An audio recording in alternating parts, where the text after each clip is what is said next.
Welcome sa Tagalog Horoscope, ang iyong gabay sa pang-araw-araw na buhay.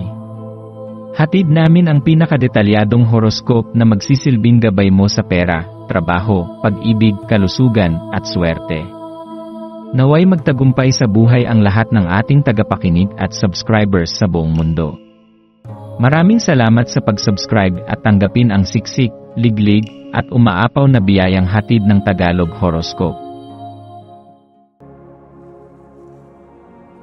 Ito ang iyong pang-araw-araw na horoscope para sa Taurus, para sa Marso 31, 2025. Sa paglitaw ng araw ngayong umaga, maaari mong maramdaman ang isang kakaibang koneksyon sa enerhiya na bumabalot sa iyo.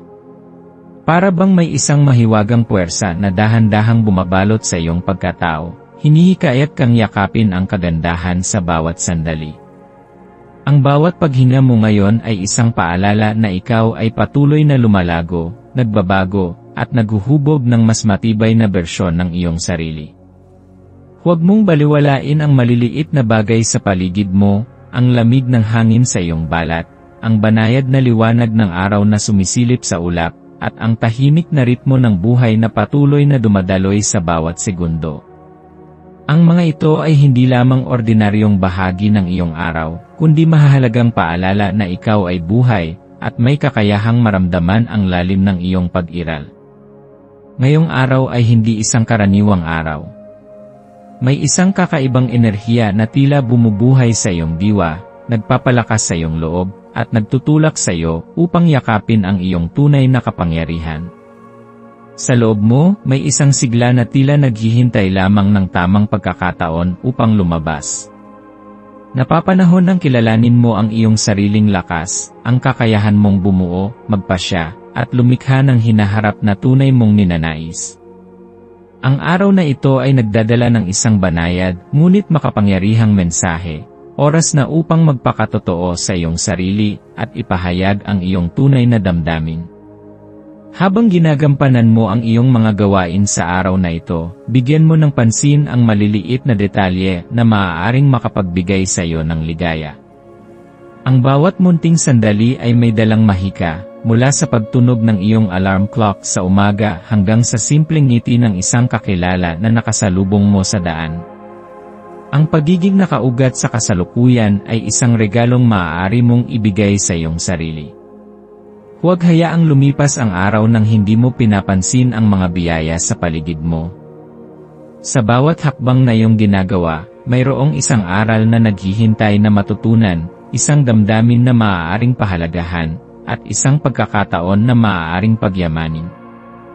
Ang iyong likas na katatagan ay tumutugma sa daloy ng enerhiya ngayon.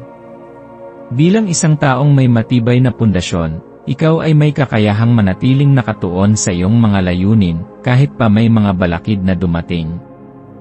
Ngunit ngayong araw, subukan mong lumabas sa iyong nakasanayang gawi at pagmasdan ang mundo mula sa ibang pananaw. Ano ang mga bagong bagay na maaari mong matutunan kung ikaw ay magpapalaya sa iyong sarili mula sa mga limitasyong iyong itinalaga noon? Ang buhay ay isang patuloy na proseso ng pagbabago, at ngayong araw, hinihikayat kang tanggapin ito ng buong puso. Sa pagtatapos ng araw, maaari mong maramdaman ang mas malinaw na pangunawa sa iyong sariling emosyon. Para bang may isang tahimik na bulong na dumarating sa iyo, ipinapahayag ang mga lihim ng iyong puso at isipan.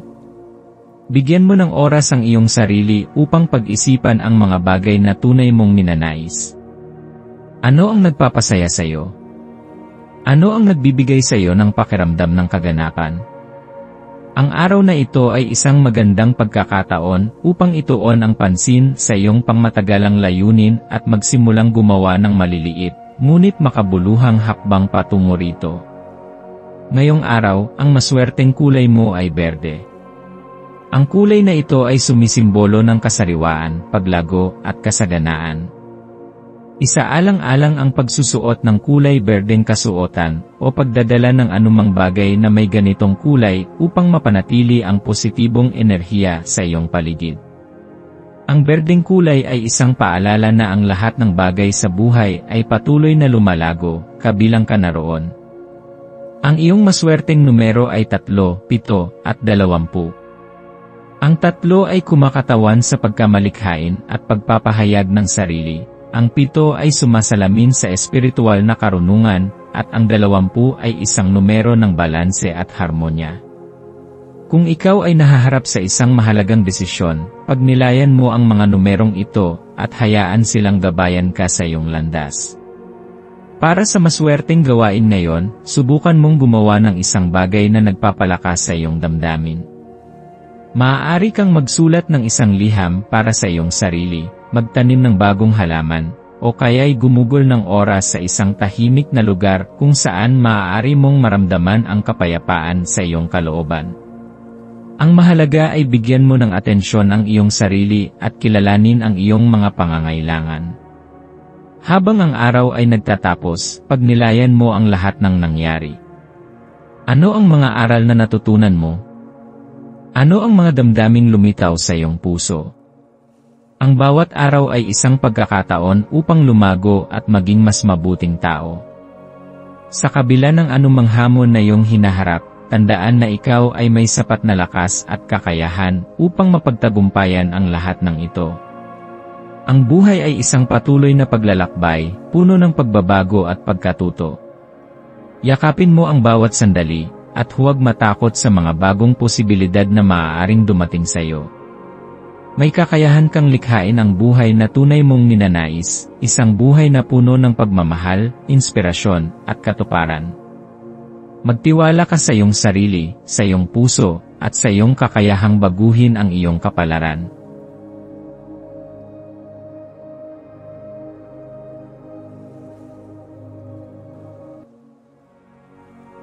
Tayo ay magkaroon ng kaunting sandali upang ipagdasal ang lahat ng mga dalangin ng ating mga subscribers, na sana'y matamo nila ang kanilang mga pinapangarap sa buhay, magandang trabaho, mabuting kalusugan, payapa at masayang pamumuhay, at siksik, liglig at umaapaw na biyaya at kayamanan.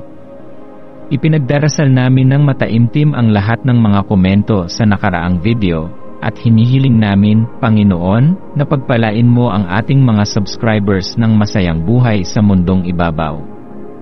Maraming salamat po. Maaari kayong mag-subscribe sa aming channel na Daily Prayer, kung saan nag-a-upload kami ng pang-araw-araw na Catholic Gospel Readings, Reflections, at Daily Rosary Reading para sa lahat ng misteryo ng araw. Tulungan ninyo kaming buuin ang community na ito at mag-subscribe na. Ang link ay nasa description box. Maraming salamat sa panonood ng iyong horoscope ngayon araw. Naway gabayan ka ng mga bituin sa iyong landas. Huwag kalimutang mag-like, share, at subscribe para sa iba pang cosmic na kaalaman. Hanggang sa muli, manatiling konektado sa universo.